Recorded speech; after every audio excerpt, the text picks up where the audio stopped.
அஸ்ஸலாமு அலைக்கும் வரஹ்மத்துல்லாஹி வபரகாத்துஹு. அல்லாஹும்ம ஸல்லி அலன் நூரி வா அஹ்லிஹி. முஸ்லீமான இறை நம்பிக்கையாளர் எல்லாருக்குமே அல்லாஹு தாலா புனிதமாக்குன ரமலான் மாதம் வருவதில் அளவில்லாத சந்தோஷம், எல்லாருக்குமே அதிக மகிழ்ச்சி மனதில் இருக்கிறது. ஆனால் சிலருக்கு அந்த ஒரு மகிழ்ச்சி இருக்காது. 11 மாதம் சந்தோஷமாக இருந்துவிட்டு இந்த ரமலான் மாதத்தை அதிக வேதனையுடன் பார்க்கக்கூடியவர்களும் உண்டு. ஆனால் ஈமான் உள்ளவர்களுக்கு ரஜப் மாதம் வந்த பொழுதே மனதிற்கு ஒரு மகிழ்ச்சியாக இருக்கும். ரமலான் வருகிறது என்கிற ஒரு வாசனை, ஒரு சந்தோஷத்தை தரக்கூடிய மாதங்களாக இருந்தது இந்த ரஜப் மாதமும் ஷாபான் மாதமும். ரஜப் மாதம் என்பது அல்லாஹ்வுடைய மாதமாகும். ஷாபான் மாதம் என்பது நமது இறைத்தூதர் ஸல்லல்லாஹு அலைஹி வஸல்லம் அவர்களுடைய மாதமாகும். ஷாபானில் முடிந்தவரை நாங்கள் அதிகமாக சலவாத் ஓதினோம் அப்படின்னு கமெண்ட் நிறைய பேர் செய்தாங்க. சலவாத் ஓதினால் அளவில்லாத மகத்துவம் கிடைக்கக்கூடிய ஒரு மாதமாகும் இந்த ஷோபான் மாதம். அது நம்மிடத்திலிருந்து விடை பெற போகிறது. புனிதமான நமது மாதமான ரமலான் மாதம் அது நம்மிடத்தில் வந்து கொண்டே இருக்கிறது. நமக்கு வேண்டி இறைவன் வழங்கிய மாதமாகும். அந்த ஒரு மாதத்தை வரவேற்க தான் இறை நம்பிக்கையாளர்கள் நாம் ஒவ்வொருவரும் தயாராகி கொண்டிருக்கின்றோம், காத்து கொண்டிருக்கின்றோம். ஈமானுள்ள ஒவ்வொருவரும் அதிக ஆவலோடும் எதிர்பார்ப்புகளோடும் நம்மை நாமே தயார் செய்து கொண்டிருக்கின்றோம். சிலருக்கு அதனுடைய சிறப்பு தெரியாததால், அதனுடைய மகத்துவம் தெரியாததால் அது கொஞ்சம் கடினமாகவே இருக்கிறது. ஏனென்றால் இதுவரை நல்ல முறையில் வீட்டில் உணவு சாப்பிட்டு இருந்தவர்கள் அவர்களுக்கு இந்த ரமலான் மாதம் கொஞ்சம் கடினமாக தான் இருக்கும். இவர்கள் ஷைத்தானுடைய ஷெர்ரில் மாட்டிக்கொண்டு அவர்களுக்கு நோன்பு வைக்க முடியாமல் இருக்கும், அவ்வளவுதான். ஒரு முறை பள்ளிவாசலில் உள்ள மிம்பர் படிகளில் ஏறும்போது நமது இறைத்தூதர் ஸல்லல்லாஹு அலைஹி வஸல்லம் அவர்கள் 3 முறை ஆமீன் ஆமீன் ஆமீன் என்று கூறினாங்களாம். கூடியிருந்த சஹாபாக்களுக்கு ரொம்ப ஆச்சரியமாகவும் வியப்பாகவும் இருந்தது. ஏன்னா இது வழக்கத்துக்கு மாறாக இருக்கிறது அப்படின்னு நினைத்தவங்க நமது இறைத்தூதர் ஸல்லல்லாஹு அலைஹி வஸல்லம் அவர்களிடம் விளக்கம் கேட்டாங்களாம். இறைத்தூதர் அவர்களே, இன்று வழக்கத்துக்கு மாறாக 3 முறை நீங்கள் ஆமீன் கூறினீர்களே, அதற்கு என்ன காரணம் என்று நபி ஸல்லல்லாஹு அலைஹி வஸல்லம் கூறின விளக்கம். வானவர் தலைவர் ஜிப்ரீல் அலைஹிஸ்ஸலாம் அவர்கள் வந்து 3 செய்திகளை கூறினாங்க. அந்த 3 செய்திகளுக்கும் தான் நான் ஆமீன் கூறினேன் என்று. அதிலுள்ள முதல் செய்தியை நீங்கள் ஒவ்வொருவரும் கேட்டுக்கொள்ளுங்கள். யார் ரமலான் மாதத்தை அடைந்தும் தங்களின் பாவங்களுக்காக மன்னிப்பை பெற்றுக்கொள்ளவில்லையோ அவர்கள் நாசமாகட்டும் என்று ஜிப்ரேல் கூறினார். அதற்கு நான் ஆமீன் கூறினேன். இரண்டாவது நமது இறைத்தூதர் ஸல்லல்லாஹு அலைஹி வஸல்லம் ஆமீன் கூறியது எதற்கு என்று பார்ப்போம். தாய் தந்தையரில் இருவருமோ அல்லது ஒருவர் உயிருடன் இருக்கும் நிலையில் அவர்களுக்கு பணிவிடை செய்து யார் சொர்க்கம் பெறவில்லையோ அவர்கள் நாசமாகட்டும் என்று ஜிப்ரேல் அலைஹிஸ்ஸலாம் கூறினாங்க.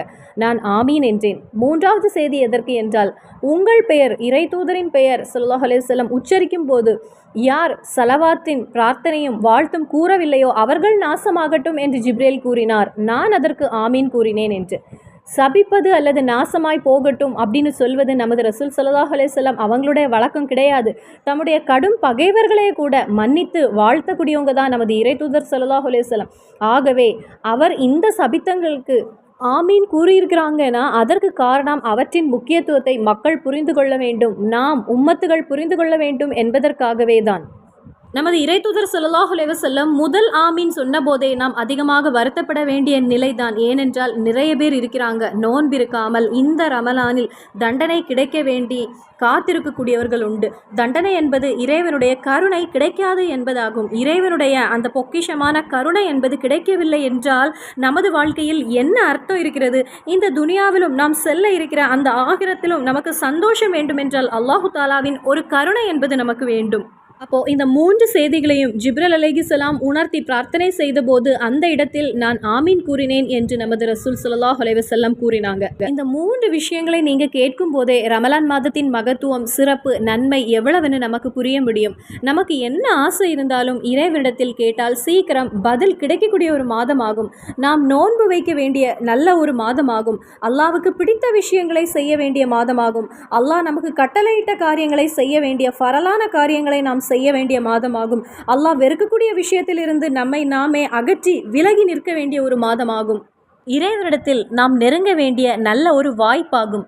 இந்த ஒரு மாதம் நம்மிடத்தில் வந்தும் இந்த ஒரு அருட்கொடை நமக்கு கிடைத்தும் அதை நாம் நல்ல முறையில் பயன்படுத்தாமல், அதற்கு முக்கியத்துவம் கொடுக்காமல், அதை மைண்ட் பண்ணாமல் நிசாரமாக நாம் தள்ளிவிட்டால், அதை நாம் நஷ்டமாக்கினால், கிடைக்கும் நேரத்தில் தாகம் வந்தவுடன் தண்ணீர் குடித்தும் உணவு சாப்பிட்டும் அல்லாஹு தாலாவுக்கு வேண்டி இபாதத்து செய்யாமல் இஸ்லாம் நமக்கு ஃபர்லாக்கின விஷயமாகும் 5 காரியங்கள்.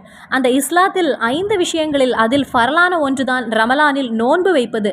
அந்த நோன்பை வைக்காமல் இருந்தால் அல்லாஹு தாலாவிடத்திலிருந்து தகுந்த தண்டனை என்பது நமக்கு கிடைக்கும். அதுவும் இந்த துனியாவிலேயே நமக்கு கிடைத்துவிடும். நாளை ஆகிரத்திலும் நமக்கு இருக்கிறது. அதனுடைய தண்டனை நம்மை பின்தொடரும். அல்லாஹு தாலாவிடத்திலிருந்து அதிகமான அருட்கொடை நமக்கு கிடைக்கும்.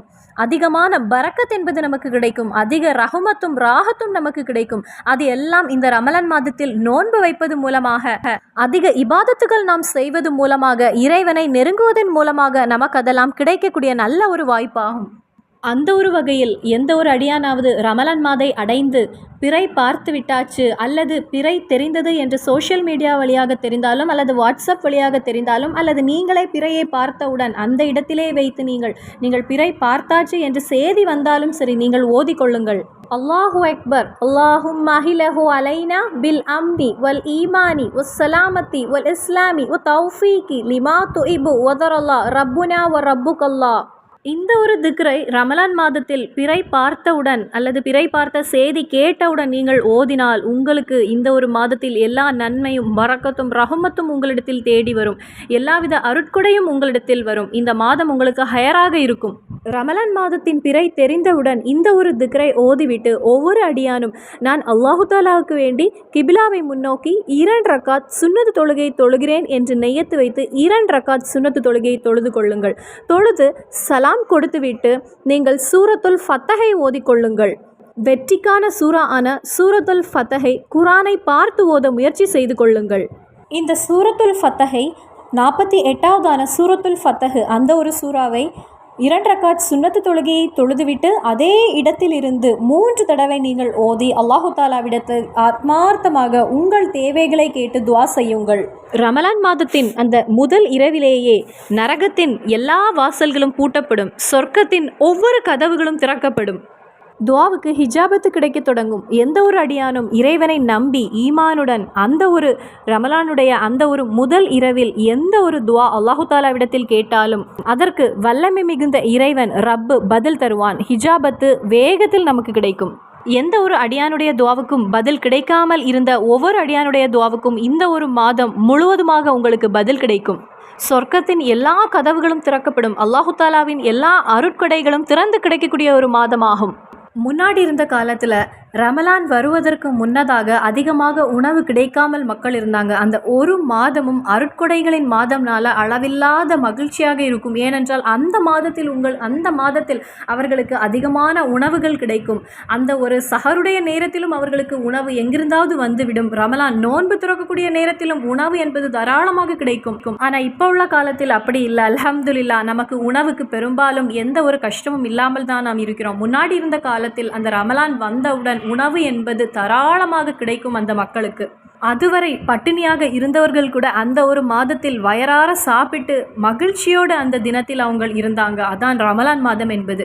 அந்த ஒரு புனித மாதம் நம்மிடத்தில் நெருங்கிக் கொண்டே இருக்கிறது. அதை ஒவ்வொருவரும் ஒவ்வொரு அடியானும் நல்ல முறையில் நாம் பயன்படுத்த வேண்டும். அப்போது அல்லாஹு தாலா அருட்கொடைகள் வாரி வாரி தரக்கூடிய மாதம், சொர்க்கத்தின் எல்லா கதவுகளும் திறக்கக்கூடிய இந்த ஒரு மாதத்தில் ஒவ்வொரு அடியானுடைய துவாவுக்கும் ஹிஜாபத்து கிடைக்கும். இந்த ஒரு நல்ல மாதத்தில் அதிகமாக துவாவை அதிகப்படுத்துங்கள். யாரும் நிசாரமாக இதை இழந்து விடாதீங்க.